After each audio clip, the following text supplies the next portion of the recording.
2021 সালে বিধানসভা নির্বাচনে বর্তমানে হিঙ্গলগঞ্জ ব্লক সভাপতি তার নামে বিস্ফোরক মন্তব্য অডিও ভাইরাল করলেন হিঙ্গলগঞ্জের বিধায়ক দেবেশ মণ্ডল। তিনি বলেন, দল সিদ্ধান্ত করেছে ঠিকই আছে, কিন্তু দেবেশ মণ্ডল 2021 সালে তার ফলাফল দেখিয়ে জয়যুক্ত লাভ করেছিল। এবার দল আমাকে প্রার্থী দেয়নি, সে নিয়ে কোনো ব্যাপার না, মানুষ তার যোগ্য জবাব দেবে। হিঙ্গলগঞ্জের ব্লক সভাপতি সংবাদ মাধ্যম প্রশ্ন করলে শহীদুল্লাহ গাজী তিনি বলেন, এটা আমার কোনো অডিও রেকর্ড নয়, এটা আমার গলা নয়, আমাকে ছোট করার জন্য মানুষ চেষ্টা করছে। আমাদের যে জেলার লিডার তারকে বলো ভোট নি লোক নি, বুঝেছো? তারাই হচ্ছে বড় লিডার। অভিষেকের হলে তেল দাও, তিনি লিডার। অভিষেক ব্যানার্জির হলে তেল দিতে পারলি তুমি লিডার, তোমার ভোট দরকার না। তাহলে নাকি সব এখন দেখো যেভাবে মানে বিধানসভার পরিস্থিতিটা ঠিক থাকলে মানে পঞ্চায়েতে কঠিন পরিস্থিতিতে আপনি জয়লাভ করেছেন, কি বলবেন? দেখুন, 21 সালে সত্যি কঠিন পরিস্থিতি ছিল। একের পর এক যখন দলের নেতারা চলে যাচ্ছে এবং এখানকার আমাদের বাবু মাস্টারমশাই সত্যি তৃণমূলের একটা বড় শক্ত ঘাটে ছিলেন, তিনিও চলে গেছিলেন। এইরকম কঠিন পরিস্থিতিতে আমি যখন দলের ক্যান্ডিডেট হলাম, নির্বাচিত হলাম, আমাকে জয়লাভ করতে গিয়ে আমাকে সত্যি কষ্ট পেতে হয়েছিল। কারণ যারা দলে ছিল তারাও আমার সঙ্গে গদ্দারি করে চলেছিল। সেই গদ্দারির মাঝখানে আমাকে জিততে হয়েছিল, কারণ আমি একটা পলিটিশিয়ান। হয়তো দিদি মমতা ব্যানার্জি, অভিষেক ব্যানার্জির কাছে আমার পলিটিশিয়ান সম্পর্কে কোনো ধারণা আছে কিনা আমি জানি না, তবে দিদির খুব স্নেহধন্য, আমি দিদির খুব ভালোবাসা পেয়েছি বলে এই দলে এতটা উচ্চতা আমার হয়েছে। আর অভিষেক ব্যানার্জি সে খবর রাখে কিনা জানি না, তবে যে গদ্দারির মানে প্রচেষ্টাকে পরাভূত করে আমি জয়ী হয়েছিলাম তার একটা প্রমাণ আছে আমার কাছে। হ্যাঁ, সেই প্রমাণটা আপনারা দেখুন।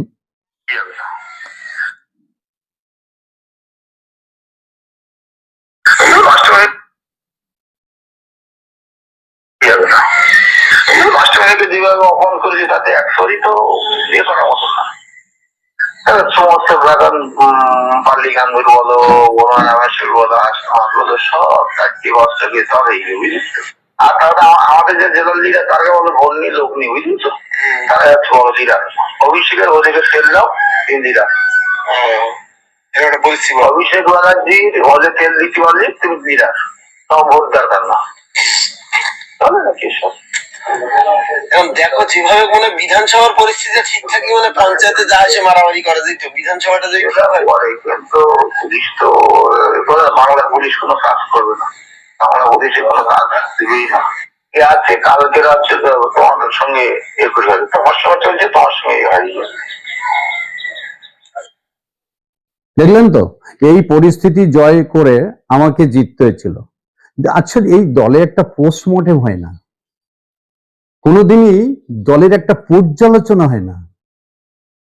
কোনো এই দিদির সঙ্গে প্রথম দিন থেকে আমি এই দলে কাকে ক্যান্ডিডেট করতে হবে, আমার ক্যান্ডিডেটে যদি ভালো না হয় তা আমিও জানবো না। আমার কি মোহ ক্যান্ডিডেট হবার নাকি? আমিও তো বলে দেবো, দিদি আমার ক্যান্ডিডেট না করে এই ব্যক্তিটার ক্যান্ডিডেট করুন। আমার প্রতি মানুষের এইটা হচ্ছে দলের প্রতি আনুগত্য, ভদ্রতা। আমাকে ক্যান্ডিডেট হতে হবে সারা জীবন, এই জন্য জন্ম নিইনি আমি। আমার দলটা দীর্ঘদিন ক্ষমতায় থাক, এই জন্য জন্ম নিয়েছিলাম তৃণমূলে। তৃণমূল দলটা দিদির স্বপ্ন ছিল অনেক, দিদি অনেক স্বপ্ন নিয়ে দলটা গঠন করেছেন। যে সংজ্ঞা অভিষেক জানে বলে আমার মনে হয় না। গ্রাসরুট লেভেলের কর্মীদের মর্যাদা দিতে হবে, প্যাঁককে সঙ্গে নিয়ে দল চালাতে হবে, এই জিনিস কিন্তু দিদি তৃণমূল করেনি। তার জন্যে তৃণমূল করেছিলেন দিদি যে তৃণমূল স্তরের কর্মীদের মর্যাদা দেব, প্যাঁককে পকেটে ঢুকিয়ে কালেকশন করে আমি দল চালাবো, এজন্য কিন্তু দিদি তৃণমূল দল আবিষ্কার হয়নি। এই তৃণমূল স্তরের কর্মী মর্যাদা পাচ্ছে কিনা দিদির কাছে করজোড়ে অনুরোধ করব, একটু দেখুন দিদি, দেখুন। নমস্কার। দেখুন, ওটা আমারও নিজেরই না, আমারও নিজেরই না, ও হচ্ছে ইচ্ছাকৃতভাবে কিছু মানুষ চেষ্টা করছে আমাকে কিছু ছোট করার জন্য।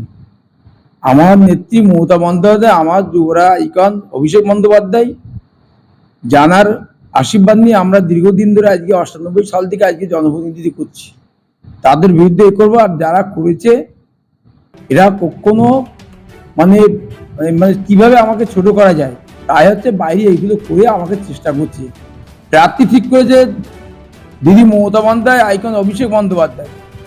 আমার সঙ্গে কোনোদিন দিদি তবু এসে না, আমার যুবরাজের সঙ্গে এখনো সামনাসামনি, আমাকে আমি দেখেছি যুবরাজ সামনে, কিন্তু আমার সঙ্গে এখনো কোনোদিন সেইভাবে পরিচয় হয়নি। আমার হয়তো নাম তারা জানতে পারে, আমরা যুবরাজকে চিনি, হয়তো আমাদের কর্মী হিসেবে হয়তো আমাদের চেনে, কিন্তু এগুলো হচ্ছে টোটালি একটা ছোট করার জন্যই, আমার দলের সুপ্রিমোর কাছে করার জন্যই তারা এটা ভাইরাল করছে।